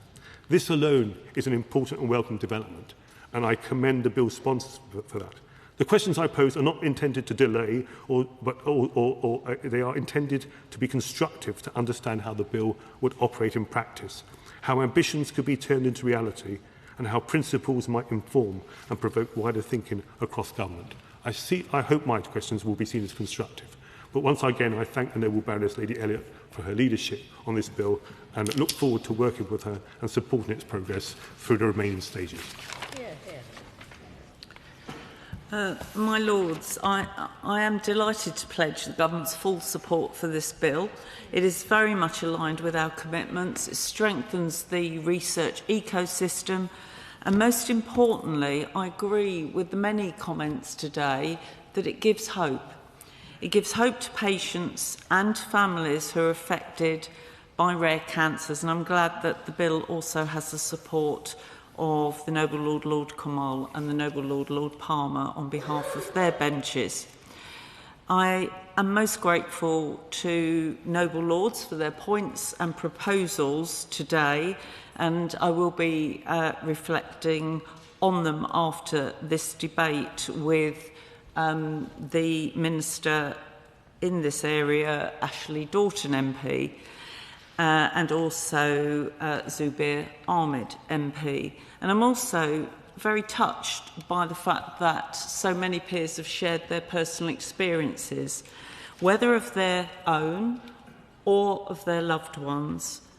And I particularly want to say that I feel that this bill does stand tribute to the memory of so many, including the late noble ladies, the Baroness MacDonagh and the Baroness Jowl. But it also stands in tribute to the memory of so many who I believe have been brought into the chamber today by the very touching words and reflections of so many noble lords. And I realised how difficult that is. I congratulate my noble friend, the Baroness Elliott, for her tenacity and her clarity in bringing forward what is an important bill before your Lordship's House. And I do want to associate myself with the comments of thanks to many of the campaigners and the charities who have worked for so many years, and I know will continue to do so. And my noble friend Baroness Morgan made this point particularly clearly. But I can say to your Lordship's House and to the noble Lord Lord Kamal in particular, this government's quite clear. No patient should be left behind simply because their cancer is less common. The National Cancer Plan, which is soon to be published, and I heard what the noble Lord Pollack said about what he hopes will be in there, and he won't have to wait too long for that. But the National Cancer Plan will build on the progress of this bill. They work very well together because they both seek to improve outcomes for cancer patients across the country, including those with rare cancers. And it is by fighting cancer on all fronts, from prevention, diagnosis, treatment and research, that we will make that change. My Lords, there's been much said today, and rightly so, about a number of cancers, but I just want to say a particular word on how little is currently known about the prevention, diagnosis and the management of brain tumours. They remain one of the hardest cancers to treat, and we also know how crucial early diagnosis is for improving survival for all cancers, including brain tumours. And that's why we've committed to an additional £6 billion capital investment on new diagnostic, elective and urgent care capacity. And the noble Lord Patel called for genome sequencing for brain tumours, and I can say to the noble Lord that the National Cancer Plan will include detail on how we ensure that patients have access to the latest treatments and technology, including genetic treatments. There were important points raised by the Noble Lady Baroness Gray-Thompson and the Noble Lord O'Shaughnessy, amongst others, about how the £40 million commitment to NIHR funding for brain tumour research will be met. I can say this commitment absolutely remains in place, but perhaps I could also add there is no upper limit to our funding of high-quality brain tumour research, and we are committed to exceeding the £40 million target. And I should also add there is also there is not any limit on our funding of high-quality childhood cancer research. My Lords, clinical research absolutely rightly is at the very core of this bill, and it is one of the most powerful tools that we have. I believe that this bill will complement the ambitions in our 10-year health plan and the forthcoming National Cancer Plan, and that is to embed that research across the NHS, as well as give patients greater control.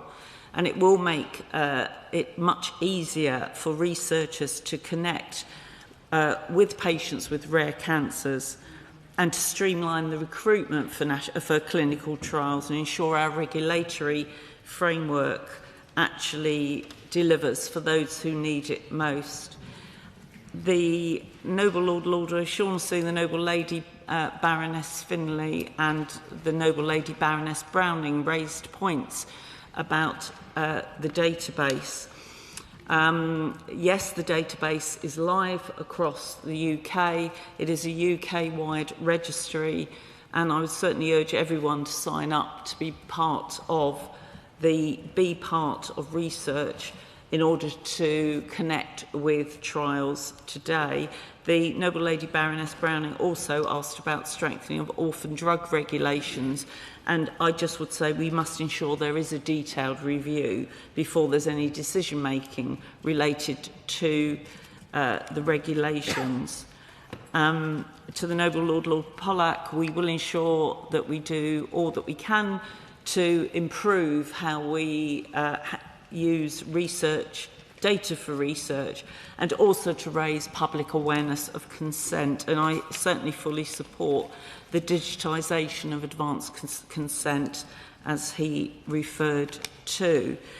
It is absolutely key that we incentivise research and that we continue, as we are, to support and develop cutting-edge research for rare cancers and other rare diseases through the NIHR. And in December, we launched a pioneering new brain tumour research consortium to accelerate research into new treatments through the NIHR, which is investing an initial £13.7 million, with significant further funding expected to be announced shortly. We are also ensuring the effective coordination of research from other funders and charities through the Office for Strategic Coordination of Health Research, and that is chaired by the Noble Lord Kakar. And in August, we published an update transforming the clinical research system, outlining how we fully delivered against all of the recommendations in the review conducted by the Noble Lord O'Shaughnessy, who I do thank for his work in respect of commercial clinical trials. And we will go still further to deliver on our 10-year health plan and cut clinical trial set-up times to under 150 days by March, a target driven by the Prime Minister. And we are taking forward the most significant reform of clinical trials regulations in over 20 years. We need a more efficient and adaptable regulatory framework, and that is what we will deliver. There were concerns raised about timings of implementation and market authorisation of clinical trials. I should say the time frame within the bill is exactly that. It is a legal boundary, and we certainly expect to publish the report rather sooner. And the Noble Lord, Lord Mott, asked about the UK's ranking for approving orphan drugs, and certainly I can say that the lessons learned from the review of the regulations will inform how we best approach regulation of UK orphan medicines. With regard to the abolition of NHSE, work is underway on primary legislation that will enable the functions, the powers, the responsibilities to transform formally to the department, and that will include responsibility for this bill. And I certainly heard loud and clear from a number of noble lords the wish to see a speciality lead for rare cancers brought into post and to get to work as soon as possible. I certainly agree on their importance. I did hear what the Noble Lord, Lord Blencathra said, but this is the way we are going to be going forward, and we will ensure that that appointment is made as soon as possible. My Lords, there are so many points that have been made, as I said at the outset, of use, and they will be part of our consideration as we go further. But the main thing I want to say today is how glad we are to fully support this bill and how we will do all that we can to help progress it. It reflects ambition and it reflects our support for a goal to be the UK global leader in clinical research, as Noble Lords have called for, because this is about patients, particularly those facing rare cancers. They deserve and need a greater choice and speed and opportunity to participate in vital studies, and every breakthrough is absolutely key, because that means that we can maximise people's access to the benefits. So I thank my noble friend for bringing the bill forward. I thank all noble lords who've contributed today, and I thank all those who continue to champion its cause. Before the noble lady sits down, and I apologise for keeping the House waiting a moment longer, but I just wanted to ask her something very important. This has been a fantastic debate, a really high standard of debate in the best interests of the House of Lords as well. But there was a great focus research on rare cancers. But would she just agree with me that what is also important is continued basic research on cell biology, on embryology, on a whole range of things about cell development, which has contributed so much to cancer research and to rare cancer research? Well, this has been, as my noble friend said, an extremely valuable, well-informed and moving debate. We are just focusing on rare cancers because of the nature of the bill at present, but I absolutely take my noble friend's points about the importance of work outside of rare cancers, but also the overlap with that, and I thank him for it. My Lords, can I thank everyone who has taken part in this debate today? I think it truly has shown this House at its best a combination of personal stories, of incredible expertise on the subject, way beyond my level of knowledge, and everybody has played an important part in highlighting just how important this is. I particularly want to thank members who have given personal stories, often which are very difficult and emotional to talk about. It is not an easy thing to do, and particularly to Lord Patel, who has so recently been bereaved. I want to also highlight the contribution from Lord O'Shaughnessy, because when Dame Tessa Jowell made that most moving and uplifting of speeches in the circumstances, actually standing not far from where he is sitting now, I was one of the members of the House of Commons who came and stood at the bar for the entirety of her contribution that day. And it was one of the few times I actually came to this to the bar to listen to things in this chamber, but it is one that I shall never forget. And that positivity, I think, is in this bill, because this is a bill about hope to change things for the better. I also want to mention the contribution from Lord Mendelssohn, who mentioned our friend Phil Willis, who I had the privilege of serving in the House of Commons for a short time, but knew him long before that. And we wish him well, and his wife Tracy, and the entire family and his close friends as he battles the terrible situation he is in at the moment. I think the key message coming out of this bill today is the hope that it will give people who are diagnosed with rare cancers, to them, their families and their friends. And at the moment, there is little hope to those people.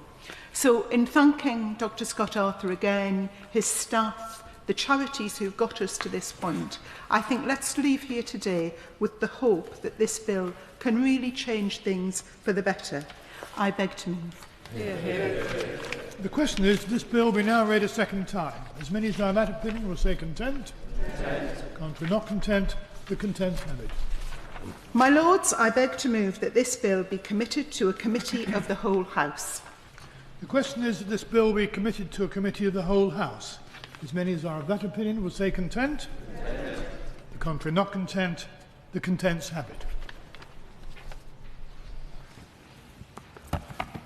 My Lords,